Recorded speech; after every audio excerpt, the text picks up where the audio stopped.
Après avoir établi les états de synthèse, nous allons passer maintenant à une autre étape qui consiste à analyser ces états de synthèse. Et parmi ces états de synthèse, on a le bilan. Donc, on procède à l'analyse du bilan. Mais avant tout, nous allons poser le problème et partant définir ce qui est un bilan selon différentes approches. Alors, présentons tout d'abord un exemple de bilan. Le cas de la société StarTech. Son bilan, établi au 31/12/2014, donc, se présente de la manière suivante. Donc ça, c'est le haut du bilan, actifs immobilisés.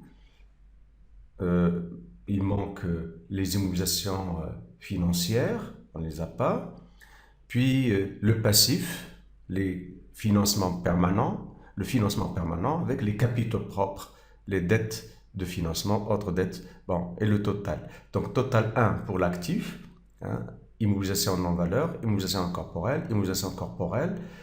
Normalement, on doit ajouter ici les immobilisations financières, puis le total. Donc en termes de brut, c'est-à-dire valeur d'entrée, moins les amortissements provisions, ça nous donne le net. Donc total 1, c'est net 1 104 000 dirhams pour l'actif immobilisé. Hein, c'est la valeur nette d'amortissement de provision. Puis le passif, financement permanent, 1 910 000. Alors, le reste du bilan, on a laissé ici exprès le total qu'on a vu numéro 1, que ce soit à l'actif ou au passif. Puis l'autre partie, c'est la partie, le bas du bilan, hein, ce qui est les emplois et ressources à moins d'un an. Donc actifs circulants hors trésorerie, stock, créances, clients, titres et valeurs de placement, même chose, montant brut, amortissement et provision, ici c'est provision, et le net des provisions. Donc c'est la différence, brut moins les provisions, ça nous donne le montant net. Même chose pour le passif, passif circulant hors trésorerie, c'est dette du passif circulant, à savoir fournisseurs et contrats attachés, état, solde créditeur, autres provisions pour risques et charges, donc ce sont des provisions pour risques et charges à moins d'un an, écart de conversion. On peut trouver aussi les comptes de régularisation passifs, même chose ici, on peut avoir des comptes de régularisation actifs. Donc, ce qui nous donne un total du passif 190 000, passif circulant, hors trésorerie. Trésorerie passif 0, trésorerie actif ici c'est banque, caisse, donc 121 000, 15 000. Donc en tout, on obtient un total général. Donc, comme on le note ici, total des emplois net c'est 2 100 000, total des ressources 2 100 000. Total donc emploi égale ressources, total actif égale total passif. Il n'y a pas d'emploi sans ressources et vice-versa, pas de ressources sans emploi. Bref, donc une fois qu'on a établi, le comptable a établi ce bilan, on doit l'analyser. On doit l'analyser pour se demander ce qui est tout d'abord un bilan, puis voir est-ce qu'effectivement ce bilan représente la réalité, du moment où on a d'autres informations. Donc on va chercher d'autres informations, à savoir donc, ce sont des informations complémentaires. Donc selon un rapport d'expertise sur l'évaluation des immobilisations, on constate que le fonds commercial peut être vendu à 180 000. Donc aujourd'hui, donc au 31/12/2014. Le terrain vaut sur le marché 400 000 dirhams. La valeur réelle du matériel de transport, 190 000. Le stock outil, 60 000, et ainsi de suite. Donc, des informations complémentaires qu'on peut ajouter aussi. L'emprunt est remboursable par amortissement constant sur 5 ans. Le premier remboursement aura lieu le 30 avril 2015, donc d'ici 4 mois. Et ainsi de suite. Donc, nous avons d'une part un bilan et d'autre part des informations complémentaires. Donc, on se demande sur la réalité de ce bilan. Est-ce que c'est un bilan réel? Donc on constate que ça dépend de quelle approche, de quelle dimension on est en train de lire le bilan. Donc on peut parler d'une approche comptable, c'est ce qui a été établi par le comptable, c'est le bilan comptable. Donc qu'est-ce que c'est que ce bilan? Donc le bilan, comme définition du bilan, c'est un document, donc document comptable de synthèse. Hein, c'est un résumé, donc établi à la fin de l'année. Donc c'est un document comptable de synthèse, alors qui reflète la situation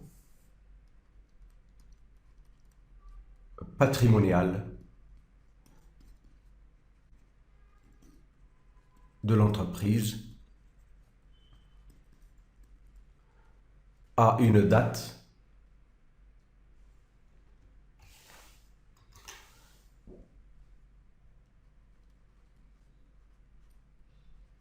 déterminée. C'est ce que possède l'entreprise à une date déterminée. Donc on va s'arrêter sur cette notion de reflet, hein, reflète la situation patrimoniale, c'est-à-dire ce que possède. Est-ce que ça donne une image fidèle? Est-ce qu'il s'agit d'une image fidèle à cette situation patrimoniale? Donc ça dépend. Donc qu'est-ce qu'une image fidèle? Donc cette image fidèle peut être traitée selon trois approches. Une approche comptable,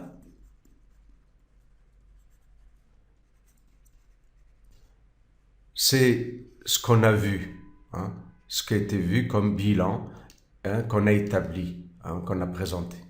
Mais c'est-à-dire il est établi par le comptable selon la loi en vigueur, selon ce qui se passe, si vous voulez, concrètement comme opération. Ça reflète ce qui était passé selon le côté juridique, hein, selon la dimension juridique. Mais pour analyser ce bilan, on constate qu'il ne répond pas à certains objectifs. Hein, si par exemple nous voulons savoir l'effort de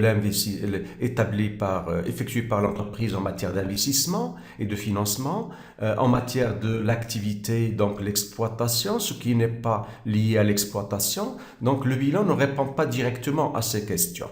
Donc c'est une approche fonctionnelle. Une approche fonctionnelle, c'est-à-dire selon les fonctions